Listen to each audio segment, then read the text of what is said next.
was trying to figure out what to talk about, and I decided to, in the spirit of Geeking Off The Page, to thematically keep it comic book related, by talking about one of the greatest comic book video games that have come out in the past few years.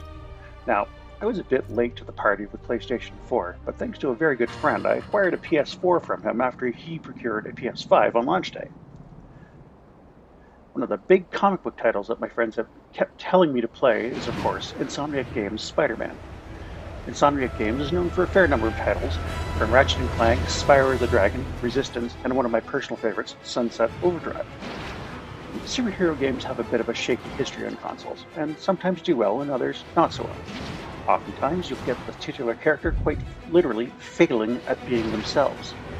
Superman 64 is one of the most infamous titles which used quote-unquote kryptonite fog, basically an effort to mask the poor drawing distance that the N64 had, to effectively make your hero, killable. When they get it right, you get Spider-Man on PS4.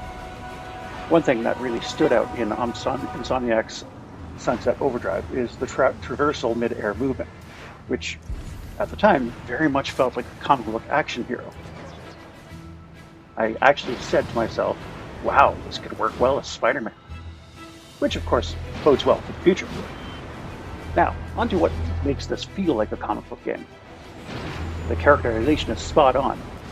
Peter, of course, is a bit of a hot mess, but it's a different take on Peter Parker, but without spoiling anything, it takes a lot of liberties to the comic book version we know and love.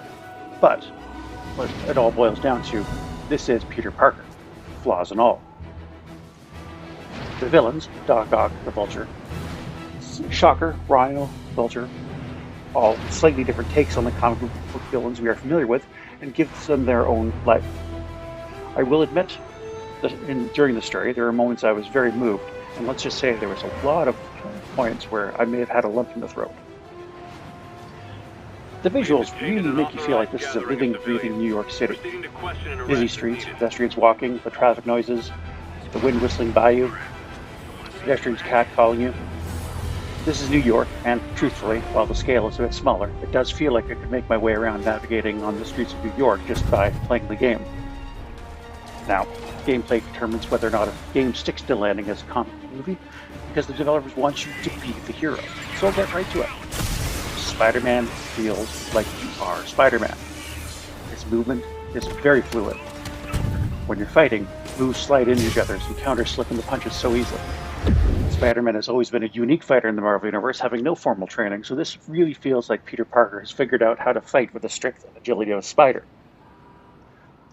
The developers took a few pages from Batman's Arkham Asylum in the combat, and it shows they understood and improved on it.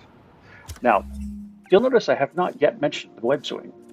I'm saving this to last because, damn, this is easily the best part of the game. Smooth, buttery smooth swinging in the air is simply the best. You can quickly travel in the game by accessing a subway, but honestly, it's way more relaxing to swing. Every so often you get alerts telling you a crime is being committed, and you can just casually swing down, mop up those crooks, and carry on your way. Now, I will caution you that what you're seeing here is me going back to the game after being extremely rusty, so bear that in mind when you judge how I'm playing the game.